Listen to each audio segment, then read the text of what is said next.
Hello everyone, आज आए हम लोग यूक्रेन पार्ट 6 के अंदर।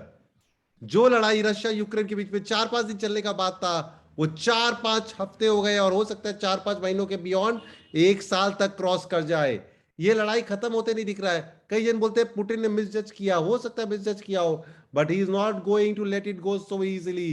ही is known to continue to fight for 10 years। वो चेचने में करके एक तो छोटे से जगह में उसने 10-10 साल तक लड़ाई की थी, तो ये इतना जल्दी छोड़ने वाला नहीं है। कई जन बोल रहे हैं कि सीज फायर हो जाएगा, सीज फायर हो जाएगा। Russia is not ready to do a ceasefire, क्योंकि वो चाहता है कि सीज फायर होने से पहले जितना पार्ट यूक्रेन का वो कंट्रोल कर सके उतना ही अच्छा है, कि जिस दिन सीज फायर होगा उस दिन वो एरिया उसके अंडर में होगा, तो नेगोशिएशन करने के लिए और उसके पास बार्गेनिंग चिप्स ज्यादा होंगे। तो वो रेडी नहीं है ना लड़ाई को रोकने के लिए, ना उसको धीरे धीरे करके लड़ाई चले जा रहा है एक छोटा एरिया में, it can carry on for many years. कई जन बोलते हैं कि शायद ये लड़ाई मई 9 को खत्म हो जाए, 9 मई को।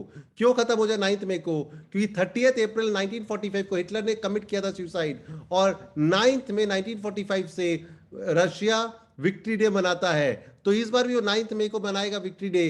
तो हो सकता है उससे पहले वो बताना चाहेगा अपने रशियन पीपल को कि we have won Ukraine also. तो everyone is pinning their hopes on 9 May. क्या रशिया केमिकल वॉरफेयर यूज कर सकता है?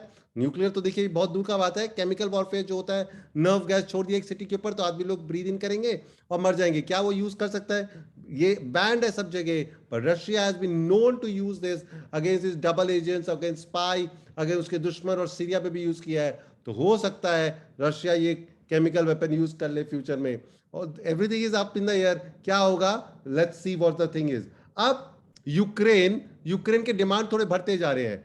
यूक्रेन की कुछ ख्वाहिशें हैं, विश लिस्ट है। उसने नेटो से, अमेरिका से, यूरोप से बोला है कि मेरे को जावलिन मिसाइल दे दो भाई।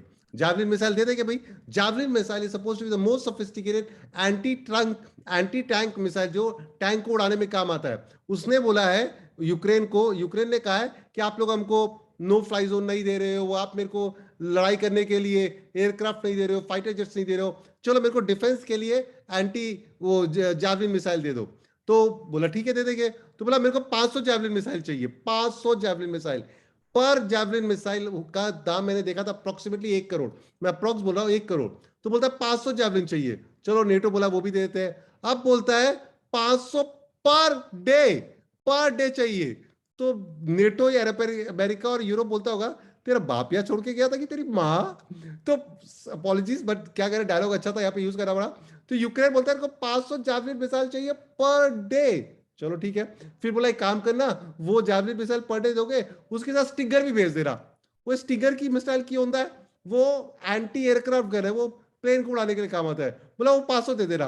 अमेरिका रेट बोला वो भी पर डे चाहिए। बोला हाँ वो भी per day, 500 javelin per day, 500 वो sticker per day.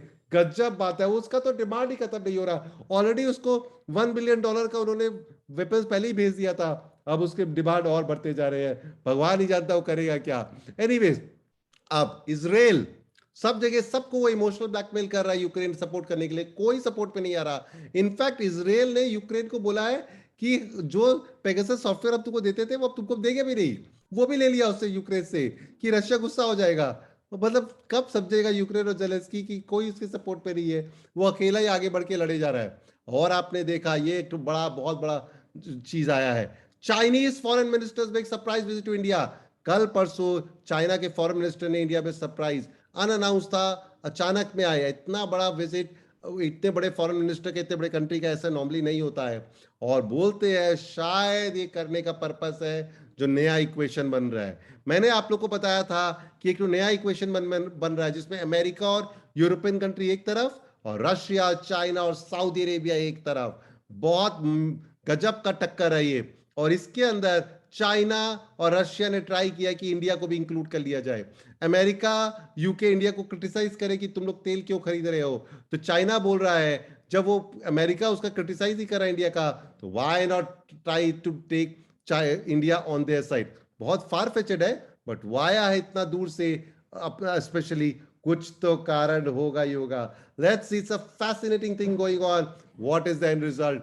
Significance of Chinese foreign minister, इसको हल्के में नहीं लेना चाहिए। और तो और पुतिन ने क्या कर रखा है, पुतिन ने ब्लैक सी के ऊपर बहुत सारे शिप्स है जो भरे हुए वीट से, वो ब्लॉक कर दिए पुतिन ने। बोला ये शिप को जाने ही नहीं दूंगा। तो यूरोपियन यूनियन के प्रेसिडेंट ने उनको रिक्वेस्ट किया पुतिन को कि भाई साहब वो जो वीट का जो गाड़ी है, वो जो शिप्स है, उसको छोड़ दो, ये दुनिया के लिए, सब गरीब अफ्रीकन देश के लोग के लिए, उनके खाने के लिए चाहिए। इमेजिन, जिसके साथ लड़ रहे हो उसी से उसको रिक्वेस्ट करें कि वीट छोड़ दो। World leaders are now realising the hardest, the strongest currency in the world.